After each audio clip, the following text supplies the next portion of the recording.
Hello,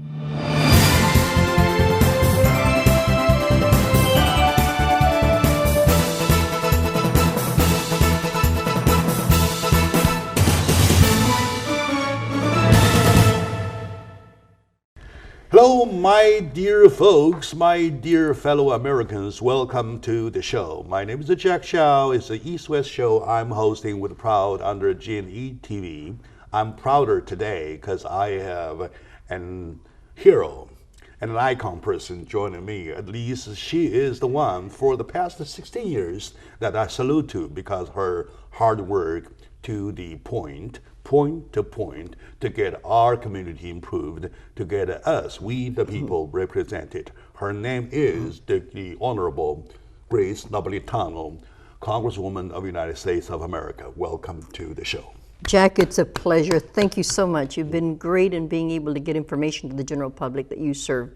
And to me, that's what we're all about, to represent and to serve. Thank you very, very so much for saying so. And you never guess how excited I am every time I see you, when I get a chance to talk to you about our problems. As we say, when you have a crying baby, bring the baby to the mother, right? Well, you've been wonderful. You have you. Been a hero to a lot of the people that I know because you put news out. You don't criticize, you don't make policy, you put news out. Thank you very much. And I believe I owe my audience a little background information. And lots of people know your name about everything, but they do not know how many hats you're wearing. You're wearing, as a matter of fact, lots of hats. And the 32nd and Congressional District, she is the representative of that, and an outstanding and the longest standing member of the U.S. Congress since 1999. Correct. Right? Okay, good. And she holds positions in various areas: Congressional Committee on Natural Resources, Park, Forest, and public land, including water. Specifically and power, water. Correct. Right? So that's a huge thing. That covers everything. Everything above earth and below heaven. From water to power. And then you're talking about land, you're talking about forest, you're talking about everything, almost everything. That's a huge committee, right? It is, it is. And also she holds Congressional Committee on Infrastructure. That includes highways, transit, railroads, even pipelines, and the hazardous materials, water resources, and environment. Correct. That's a big thing, right? Well, it's one of the biggest committees in Congress. And it has the biggest budget when it comes for, as you have been talking, is a 6-year bill that we hope to be able to reauthorize. Sure. Of course, we certainly are going to touch that. The 6-year bill sounds very, very interesting with the numbers that I get. Well, it gives me goosebumps for. Right. Very good. So back to the general info, though. Of course, to my audiences, our beloved Congresswoman Napolitano has more hats than I could name one by one over the show. Otherwise, I have to cancel the whole thing just for the list. Right? Okay, now, some general info, though. It's been a while. I know you guys are busy at the Congress, casting your votes about bills. So it's been a while since you were here last time. What are basically going on at this point of time, please? Well, we have a change, of course, in the leadership in Washington. Both houses are now Republican. And so there's a little harder way to be able to get any legislation passed that we can get bipartisan support on. So what we need to do, if what we normally do, we will go and attach amendments to any of the bills that are going to help us be able to do things that our communities need. I still come home every weekend. I still go out and meet with folks. To me, it's getting feedback that'll allow me to bring that to the forefront in Washington. Sure, now you come here to meet your audiences. Correct. Right, good. Correct. Good. And so it is working on across the aisle, and I do work with Congressman Royce on transportation issues. I work with other Congress people on mental health, as well as on water, because that's critical for us. I met with the chair of the subcommittee on water and power, Mr. Gibbs, recently, to talk about how can we work across the aisle. And that's what's happening. That's the only way we're going to be able to get anything done in Washington. The idea, though, is anti-immigrant, anti-minorities. I'm saying because everything we try to put forth is getting defeated or does not get a hearing. Congresswoman, I beg for insert here. I hear a lot of comments saying that, now we lost to both houses, and then, well, we are having a harder time getting our bills approved. Rather than the voices you just made in your statement, though, there are lots of issues that doesn't mind any party lines or the common interest at all. So in other words, the shift of power, which is the basic of this democracy system, doesn't prevent you of still providing your 100% of a service. Am I right? Definitely, and that is working with folks across the aisle because they have the same needs we do. Now they need to be able to get their folks to be apprised as to what they can do and what they can't do. And we want to be there to help because otherwise we're not helping our country.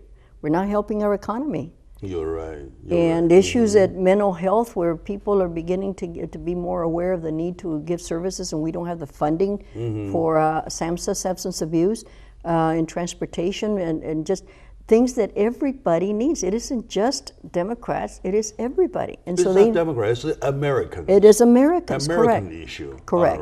All right. Speaking of American issues, though, to us, the people, we've been talking about immigration reform for quite some time, right? Correct. And do you think the shift of power would give any kind of influence, or positive or negative, to the issue, or where are we going? What are we doing? Unfortunately, there are factions in the Tea Party that do not want, and some person, they're just people who are totally against any kind of immigration from anywhere, and especially those that don't look like them.